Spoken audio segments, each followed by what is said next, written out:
I just beat Jak and Daxter, and I had a terrible time.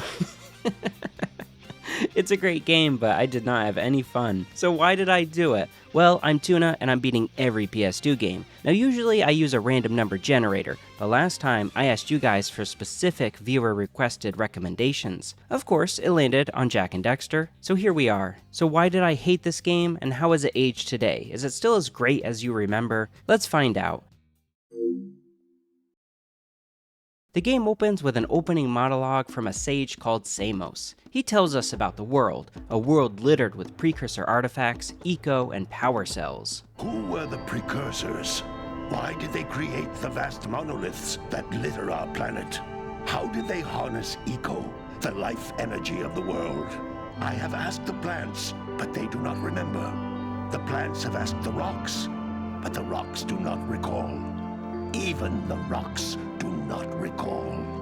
The opening is actually told in a traditional but interesting way. It talks about the world's mysteries while also introducing our two heroes, Jak and Daxter. Are they friends, brothers, lovers? Who's to say? Fanfiction, probably, but regardless, the sage works to unravel the mysteries of the precursors. These were inhabitants of this world who, like my father, are now long gone. Who were they? No one knows. He's even asked the rocks, and they do not know. Cut to Jak and Daxter exploring Misty Island, a place they were warned not to go. They eavesdrop on a meeting between the game's antagonists, who barely show up in the game at all. It's actually a big problem I have with the game. Anyway, the antagonists are telling their henchmen to go out and find these precursor artifacts. Precursor artifacts are powerful, artifacts, but of course they're not sure what they do or how they're tied to eco. No one really is. See, the world of Jak and Daxter is full of eco. It's blue, green, yellow, light, and dark, I believe is all the colors. Every color will grant you a different temporary power. Blue makes you go fast, like Sonic. Yellow makes you shoot fireballs. Red makes you punch hard. Green heals.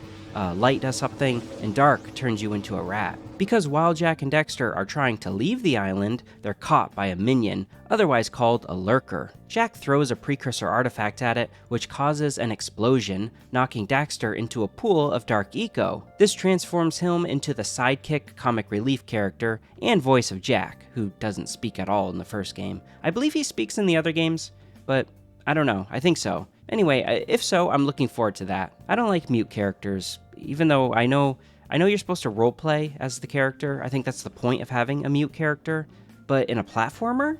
Why? Are you guys like playing this like I am Jak, blah? Is that how you guys play these games? Do people do this? Let me know in the comments, I don't know.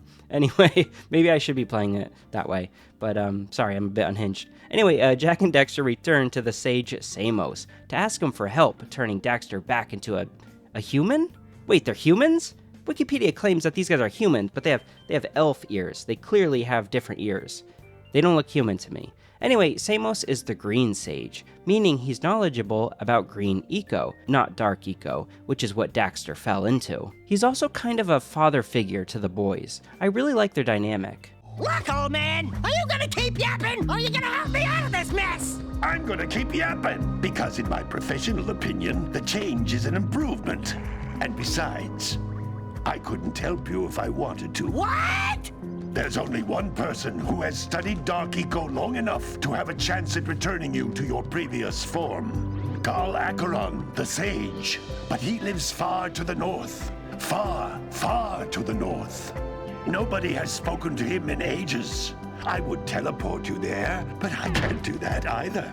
None of the three sages that maintain the other teleporter gates have seen fit to turn their ends on for quite a while. Samos tells the boys there is another sage who may be able to help, but he's on the northern end of the island. Usually they use a teleporter, but the connection's not working, so it's up to you two to mosey on over there. Problem is, there's a place called Fire Canyon that's in the way. Fire Canyon is bad, because it's on fire. Thankfully, Kira is working on a hover bike. She needs some power cells to finish it up, but we know where to get them. Jak and Daxter live in a village, and a bunch of these guys have power cells they'll give to you if you do some errands for them. Before we do that though, Samos sends us to Tutorial Island. It's actually one of the best tutorials I've ever seen in a game, because you don't even know you're learning. It's just playing the game in a consequence-free area. The first thing you'll notice when you begin playing Jak and Daxter is the art style. It's fantastic. not just because it's super high production values, but also the choices in the design. Tropical islands with jungle drums, hell yeah!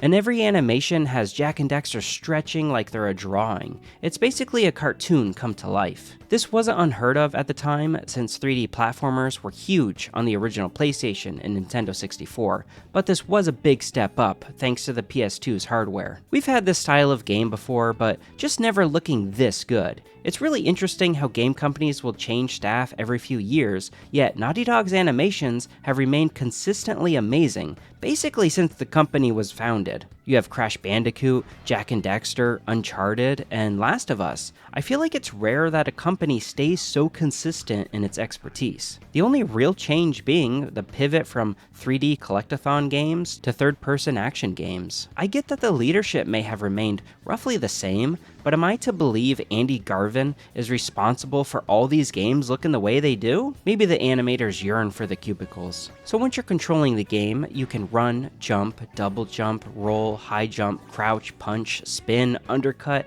and grab onto ledges. Now despite this, there's really not much depth here. The combat is also really basic. It's only worth a sentence or two. You punch enemies or you use a Crash Bandicoot style spin attack.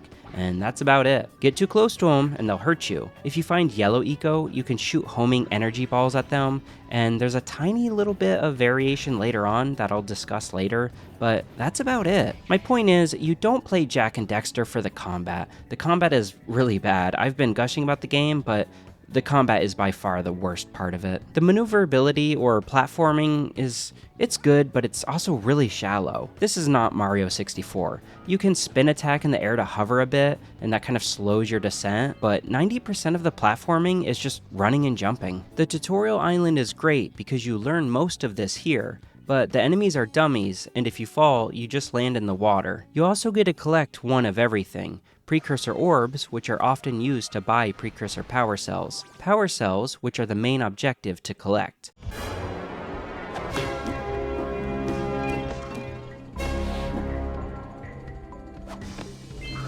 And Kira's flyers, which if you find enough, grant you a power cell. You also find chests to break, harder chests to break that require eco, and of course eco itself, in this case blue, which again is for speed. Grab the blue eco, use it to activate the lift back down to the starting area. This is where the teleporter is located, but it's powered down. Step on it to reactivate it, then use it to return to Samos, and now you know how to play Jak and Daxter.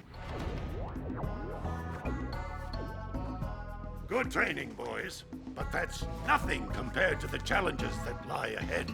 Then no problem. We got the moves, eh, Jak? We'd love to stay and chat, Big Green, but we're, itching to get on with our adventures. Returning to Samos, we kind of prove our worth. He asked us to go speak to the villagers who may be able to help us getting power cells, and he asked us for help with fixing one of his eco collectors that are now clogged up. Now that we know the basics on how to play, we can head over to Sandover Village. This is the main hub of the game, though you won't really spend a whole bunch of time coming back here. It's populated by a few different villagers. They're all interesting characters and fully voiced. Basically, you'll want to go to each one, talk to them, and they'll tell you about some problem they're having. It's kind of like a side quest. Complete the side quest and they'll give you a power cell. The first guy we run into is the mayor. Unfortunately, he's up for re-election and there's no power in the village, which, yeah, that's gonna be a problem. Usually the village is powered by an eco beam, but something's interrupting it and we're not sure why. It's too scary for most of the villagers to go out and see, so it's up to Jak and Daxter. Boys, everyone's too frightened to go out and find out what's happened. Did you pay the bill? Yeah. Oh, you're funny. Now look, if you two fix the eco beam, I'll give you a power cell. There's another old British stereotype explorer guy, and what he requests from you are precursor orbs. Now, orbs are going to be the main thing you collect. They're kind of like Mario's, not stars. coins? Yeah, coins. I think they're like coins. Get enough coins and you'll basically get a star, which are the power cells. Now, full disclosure, I've never played a modern Mario game, so that analogy or metaphor, I don't know the difference, could be completely wrong. I don't know, I'm just assuming. I think you guys get what I'm saying, though. If you run to the left side of Sandover Village, you'll hit Sentinel Beach. And wait a minute, do you notice it's dark now? Yeah, so this game has a full day-night cycle, which is insane. I mean, not just for an early PS2 game, but a PS2 game in general, a platforming game. I don't know why a platforming game has this. And all the way back in 2001? Yeah, I don't know, it's just crazy. It doesn't affect the gameplay in any way, but it's insane that it's in here. On Sentinel Beach, there are these metal boxes you can't break into, but there's someone shooting bombs at us. Get near the box to tempt them or bait them into shooting the box, and that's how you open them. An old animal-loving woman from our village also asks us to knock down a bird egg. I think she wants to take the bird in and raise it for herself, but hopefully for a good cause and not just stealing wild animals as pets, hopefully. I don't know. I like her hat, though. Knocking the bird egg off a cliff grants us another power cell. Oh no! No, no, no, no! Look, isn't that cute? It thinks you're its mama. Ah! I'm not your mom! You see any feathers here? Oh, love at first sight. Sentinel Beach is also where we unclog the eco collectors for Samos. Once we do that, it spits out another power cell.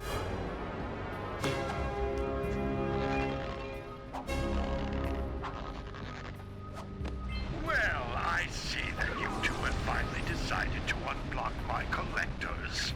I would offer my congratulations, but you have so much to do, I won't waste your time. By the way, if things don't work out, Daxter could always get a job controlling the village rat problem.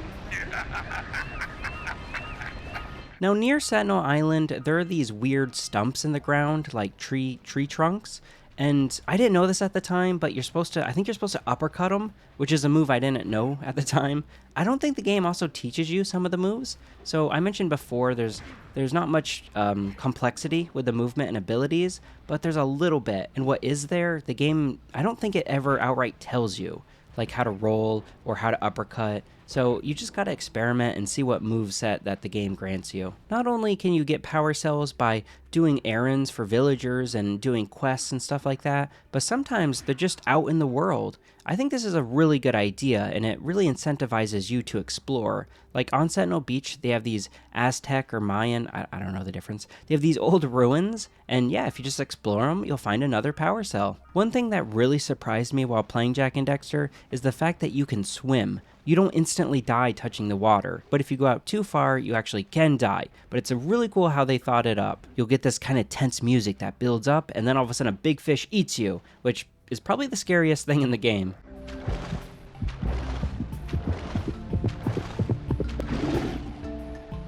We run into two more villagers, one who has a ranch and we need to collect or herd his little ox-looking guys back into their pen, and another one who challenges us to a fishing minigame, but it's more of a collecting fish minigame. You basically just move the net back and forth and collect all the good fish while avoiding the bad fish. The fish guy is kind of interesting because not only does he give you a power cell, but he also lets you use his boat to travel back to Misty Island, which we'll do later.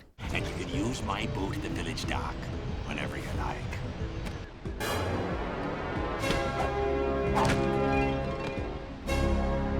It's not an open world game, but it has these big hallways that lead you into different zones. It does all of this while having no load times, which, like the day-night cycle, is insane. I mean, it does affect the gameplay more than the day-night cycle, and it's truly amazing tech at the time how they did that. I don't even know what to say about it other than, wow, that's cool. It's not a huge deal. It does make the game feel more immersive, and it's kind of like a bragging right thing. Like, oh, I love Jak and Daxter. It's a game, maybe one of the first games without any loading time between the entire game. But I mean, that's not the end of the world if a game has load times, but it's worth noting, and it's just insane. I don't know why the game has it, but it's cool. I feel like they extracted so much power out of the PS2, I guess is what I'm trying to say. Anyway, if you keep heading north, you'll hit the Forbidden Jungle. This is a really cool place where you can find out why the village isn't receiving any power. It's also got these old ruins that I think or are hinted as being Precursor ruins. Why do I think this? Well, they have a lot of technology to them. Technology you don't see elsewhere, like in the village. There's one specific building or construct that really comes to mind. You'll climb up to the top of it, which gives you this huge view of the island. And the fact that you can see so far out in a game that's this old, I mean, again, this is 2001. It kind of feels like Oblivion for the first time. You can just see so far and so much of the island. This building is also where we'll have our first boss battle. You have this weird plant Venus flytrap kind of thing. You gotta avoid its bites and the bugs, jump on the leaves, then hit its mouth to do damage. You can see your life on the top left. Take 3 hits and you're dead. You can refill your life by getting 50 green eco particle thingies. That's what I think they are anyway. I think they're green eco. How do you get this green eco?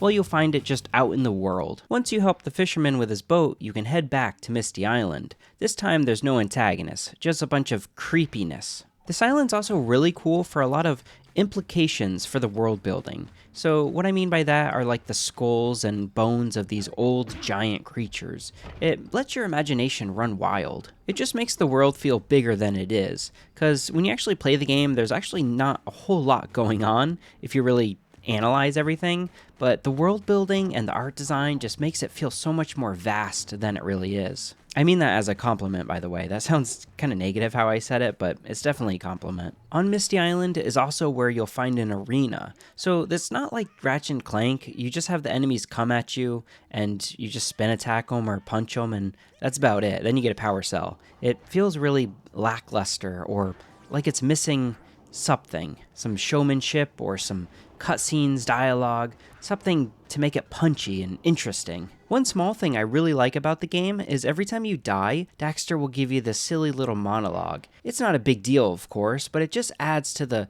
personality of the game. It gives the game its own life, its own character. I'm like, stretcher? Yuck. Misty Island is also the first time you're going to run into one of the hover bikes. This is the same hover bike you're going to use on Fire Canyon. These bike sections are spread out throughout the game. They're not all that common, but they break up the gameplay, which is a really nice change of pace. They weren't my favorite, but they weren't bad either. They're just so-so. You basically zip around, collect things, and that's about it. They don't have any special powers or anything like that. Later on, you're going to use them to chase guys, which adds a bit more excitement to it. But for now, we're just running around collecting stuff. Nearby, you can also come up on this large wooden platform. I love the art and design of everything here. It's really cool. You can even use the cannon to fire. You can use it to destroy the metal boxes that are down in the arena where you just fought guys. Heading back to the village, we did a bunch of errands for the villagers, and we got we unclogged his eco collectors. So there's just a whole bunch of stuff to rake in the rewards for, which means a whole bunch of power cells. It should be enough to fix the hover bike so that we can get over Fire Canyon. Also, if you're ever unsure on how to get more power cells, just hit start. One of the smallest but most impactful things I love about this game is you can just hit start and it tells you exactly how many power cells you have not collected, how many you can collect, and most importantly, where to collect them. It doesn't exactly pinpoint it on your map, of course, but it gives you a little text blurb of what you need to do in order to get the power cell. If there's one thing I hate in games, it's running around trying to find out where that last key is that I need or what have you. I have a terrible sense of direction. I don't want to mess around and not know where to go. Just tell me where to go. Or even do it like Morrowind and give me a hint on how to get there. Do that at least. So now that we have enough power cells to fix the hover bike, we can get through Fire Canyon. But it's easier said than done. See, while you're driving over it, the bike will constantly begin to heat. Heat up too much and it explodes. You can cool it back down by running into water balloons that are for some reason floating throughout the area, go up on platforms, jump, stuff like that. Lining the way are also enemy lurkers, as well as deep lava pits, and of course explosive barrels, because, Crash Bandicoot. On the other end of the canyon is Rock Village. This is where the Dark Eco Sage is supposed to be, but the place is a wreck, with him missing in action. Hey! It looks like the Blue Sage threw a party. Oh my! Rock Village is on fire! One heck of a party. The gameplay loop of the game is to move to these different, I want to call them levels. They're not really, I guess they're levels. They're like zones, and then you have a set specific amount of power cells to collect within that zone. collect enough, and you can move on to the next zone. It's worth noting, you don't need every power cell within a zone. You can actually backtrack and collect all the power cells from zones you like playing, and then kind of only get 3 or 4 or 5 from zones you don't like playing as much. Some of the objectives are repeatable and the same in every zone, but a bunch of them are unique. For instance, here on another hoverbike section, we need to get rid of these sick plants that keep sprouting up. To do that, you gotta fly over the green healing eco and then fly through the plants. But of course, the eco runs out, so you gotta do it quick. But also the plants regrow really fast, so you gotta do it all in one go. One of my favorite areas is the Precursor Basin. This is a wide open level with a lot of cool, interesting places to see and people to talk to. One of the cool people is this archaeologist, kind of expert in Precursor stuff. Of course, there's a bunch of Precursor artifacts around this area that you can see, so it gives you a hint on what kind of people they were. But anyway, this girl wants you to save these animals, molacs, I think they're called. You save them by herding them back into their burrows. The interesting part about this is that you have to be on the hoverbike while doing it. Now, the way I say that, it makes it sound like you can get on or off the hoverbike at any time, which is not true. I wish you could. I think in the later games you can use vehicles and get on and off anytime you want, but in Jak 1 you cannot do that. So for now, I have to be on the hoverbike. I can't hop off it, and yeah, that's just how this section plays. Now, to get these guys back into their burrows, it's kind of like at the start of the level, help herding those big oxen back into the fence. You have to herd these guys back into the burrow by getting behind them. But the kind of weird thing is that they're clearly on a path. So just get behind them and try to get them in there. It's actually kind of annoying, but I don't know, it's something different at least. If you do that and go back to her, of course she gives you a power cell. She's also right next to this old talking head thing, old ancient Guardian guy. It reminds me of what was that Nickelodeon show called? Mysteries of the Hidden Temple. You know the one I'm talking about with the big head. Reminds me of that guy. But anyway, if you give him enough Precursor orbs, he'll give you 2 power cells. Near the Precursor Bison is another level called the Lost Precursor City. Now this place is really cool because it gives you some insight into the Precursors. It's pretty clear they were really technologically advanced. It's kind of like Atlantis. It's this underwater city, like BioShock or something. Rapture? Yeah, that's what I'm thinking of. It's like Rapture, but Jak and Daxter.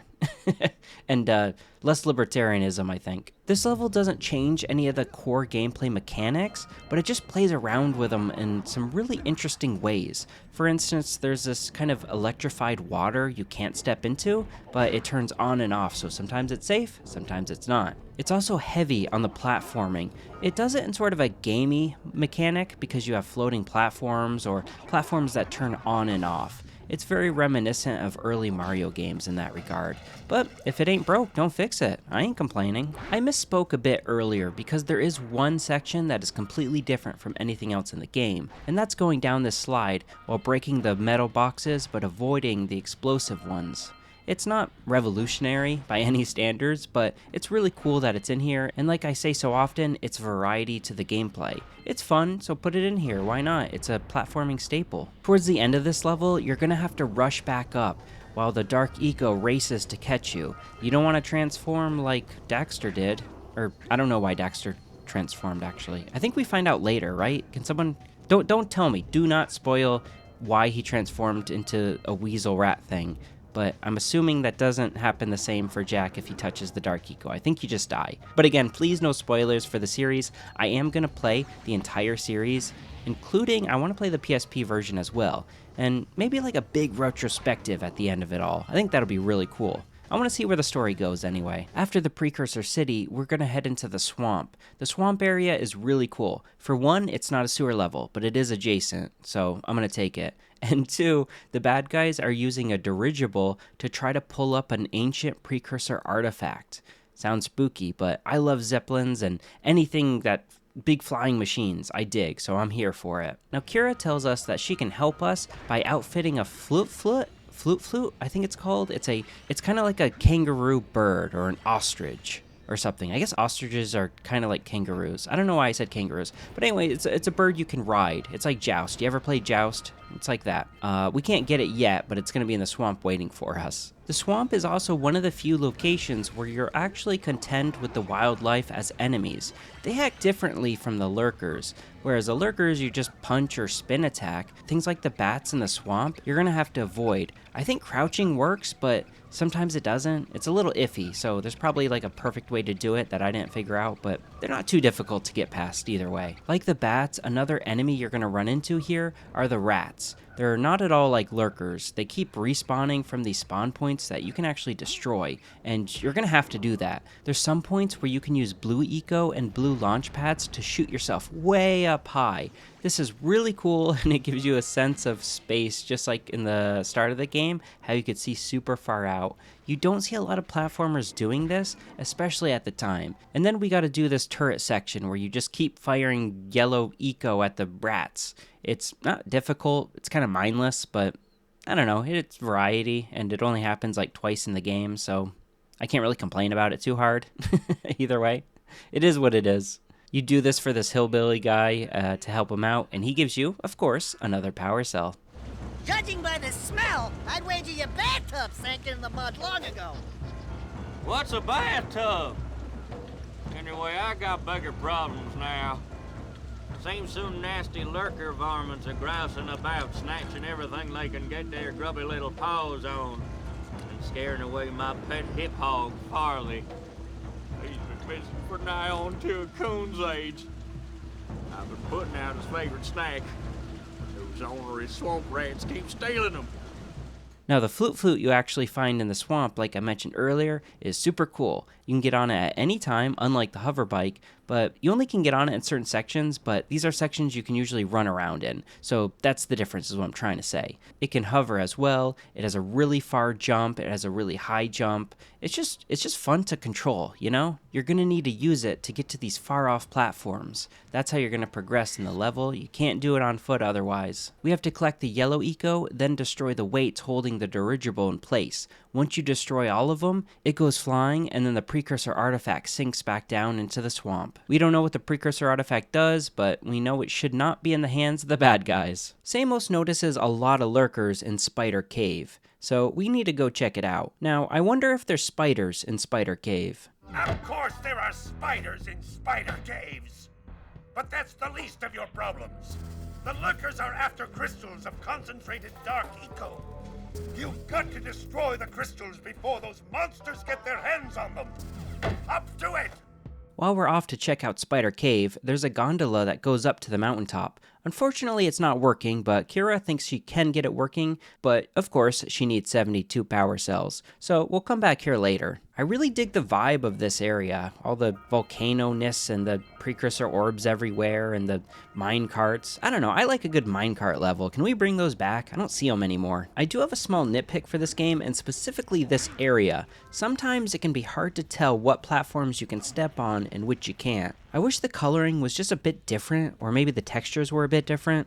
I don't know, I feel like it could be better conveyed or messaged to the player. Hey, don't step here. I like a lot of the levels in Jak and Daxter 1, but one of the ones I don't like is actually Spider Cave. It's like the Blight Town of Jak and Daxter. It's not especially difficult, but I don't know, I find the placement of the chests and the enemies and the platforming segments just not to be as good as the other levels in the game. When I think about it, I think it's my poor sense of direction. You can get easily turned around in here, so if you struggle with that like I do, it might not be your favorite level. It looks really cool though, but there's also dark eco everywhere, which kills you if you step in it, so be careful. Now I mentioned how this is like Blight Town, and that's because you gotta hit these crystals to light up the way. If you don't light up the way, you can't see anything. I don't like when games do this, unless they do it in an intelligent way, like Dying Light, for example. If you haven't played that game, basically, at night, it's a zombie game, first of all, but at nighttime, the zombies get powered up, and it gets extremely dark out.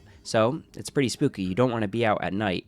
Whereas in this game, I just feel kind of frustrated, not being able to see where you're going. It doesn't add that much to it, and not in a fun way. There's a difference between fun challenge and frustrating challenge. And I feel like this errs on the latter. This segment also introduces the spinny stick thing. I don't know what you call these, the gymnastic sticks. I don't know, there's a name for these things, but yeah, it introduces a new mechanic here. They're okay. They're kind of difficult to understand when to jump. That might be a me issue, but the controls felt a little iffy here. It's a small nitpick, but it's more variety, so you can't complain. The one thing I really do like about this part is it reminds me of Nier Automata, where it kind of goes into a 2D platforming section. The camera will swap to a 2D profile, which just is retro and really cool to see. Deeper into the mine, you'll run into these dwarves. Now, they're not actually dwarves, but they're mining underground, so they may as well be dwarves. They're mining this giant crystal out of the ground. I'm not sure what kind of crystal it is, but they say they'll give you a power cell, of course, if you bring them enough precursor orbs, which is everyone in the game, basically. I like the pun with the bird on the head. Get it? Bird brain? It's a joke, but the game never points it out. It's just there subtly. I like it. We get enough power cells to repair the gondola. It turns out there's a bunch of lurkers up there trying to mine for dark eco that's frozen in the glaciers. So of course, we gotta go up there and stop them, which is a great excuse for a snow level. Of course, a snow level brings everything you think it would. There's parts where it's slippery, there's some bridges, there's some giant snowballs, snow boulders, I don't know what you call them, coming your way. It changes things up a little bit. Nothing too crazy like the rest of the game, but just little changes as you go. Every level is super distinct. We get enough power cells to even upgrade the zoomer, which is that floating hover bike I mentioned earlier. Now we can use it to go deep underground. The Zoomer? Hey, what about us? Don't you think we could look for a safer route to Gull Citadel? Look, I've released more cooling balloons into the tube, so you can use them to keep the temperature down. And don't forget to activate the teleport gate in the Yellow Sage's lab. We're counting on you. This is apparently where the Yellow Sage's workshop is, so we're going to go down there and figure out why we don't have contact with him. There's also a lot of lurkers down there, so it's basically saying this is the end of the game, the final level. The final level is really memorable. It's not my favorite, but it's hard to get it out of my mind. It's so distinct from all the rest. You have these like 4 distinct areas to go to, and in the middle is this giant robot that they're building. You go into each of these areas, do some kind of puzzle, usually a jumping puzzle, maybe a action combat puzzle, and then that unlocks one other set of the giant robot, which of course is going to be our final boss battle. I think it's called foreshadowing. As you're running through this place, you'll have these color-coded tiles. Of course, if you step on them, then they drop all the same ones of that color. For example, if you step on green, all the green ones fall. It's kind of a cute little puzzle. I like it. This area is full of these kind of cute puzzles that are just kind of fun and different. I kind of wish the game didn't backload them all the way to the end of the game, but it's cool that it keeps giving you this new stuff to keep you interested. The giant robot is surrounded by the sages. You gotta go through all the rooms I mentioned and free the sages. Once you do that, it's time for the final boss battle. This final level is where the platforming gets the toughest. Now, it's not difficult, but it is harder than anything you've experienced in the game so far. But if I can do it, you're gonna have no trouble. Now with all the sages free, we can use all their combined power to drop the shields around the robot. Apparently this is a precursor robot, so that's probably not good news that the antagonists are trying to get it to control it. Good work, boys. You're real heroes now. I'll combine my green eco power with the other 3 sages, and together we'll open the shield door surrounding the precursor robot. Yeah, that sounds like a good start. And then after you guys open that shield, what are you gonna do about the robot? Nothing, Daxter. We have to keep the shield open. It's up to you 2 to figure out how to destroy the robot. Oh, great. I get to help the guy that turned me into a furball destroy the only person who can turn me back! First, save the world. Then we'll try to convince Gaul to help Daxter. Unfortunately, we learn that Gaul is now the Dark Sage, the master of Dark Eco. He's the only one who can help turn Daxter back into a human. I use that term lightly, because apparently that's what he is. But also he's evil, it appears. Gaul wants to release as much Dark Eco as he can because it makes him more powerful. But of course it's also a corrupting influence. Fools! Enjoy your front row seats to the recreation of the world!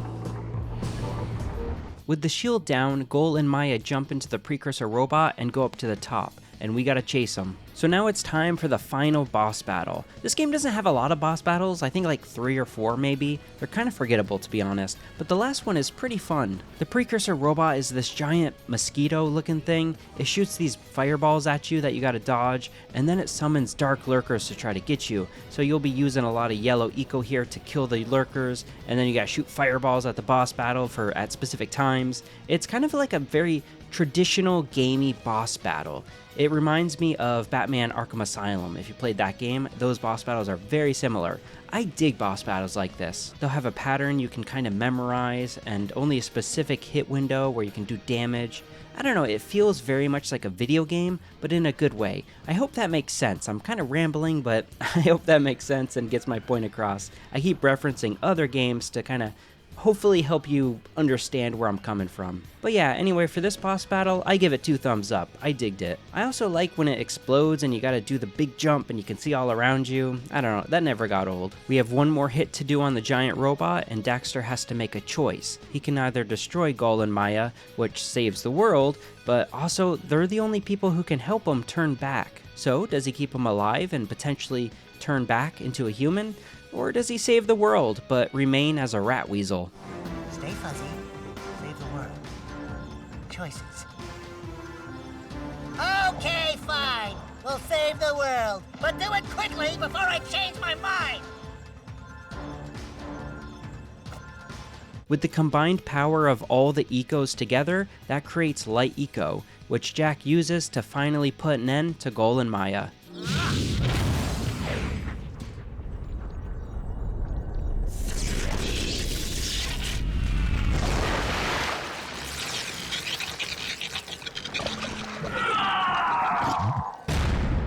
Well, it looks like I may have been too hard on you boys. You do have what it takes to be heroes. But Daxter, now we can't change you back. Don't worry about me, baby. You know what they say. Big things come in small packages. Samos has his doubts whether Gul and Maya are truly gone. This being a lighthearted game, I think it's pretty clear they're probably gonna return. Yes, Gul and Maya. The Dark Eco probably destroyed them. Yeah, probably. Ah, who cares? Jak and Kira almost share a kiss, and that wraps up Jak and Daxter, the Precursor Legacy. You know, playing through the game, I really dreaded it, to be honest. I didn't enjoy my time with it, but looking back on it, I'm really glad I played through it. I'm really glad it came up on the wheel. But anyway, I rate it like a really good game at the time, but I don't know if you'd play it today. I don't know what it really offers. Nothing super special. It's a really good game, but I don't know. I just feel like there's greater platformers out there. But it is a really tight package, so I don't know. Go buy it. Or don't. I don't know. You decide. So with that said, it's time to spin the normal wheel with all the games on it. And the next game is Cheap Thrills. This is a real game. Wow. Okay. Yeah, thanks for watching. Subscribe if you want more of this trash content, and yeah, I'll see you guys in the next video. Bye.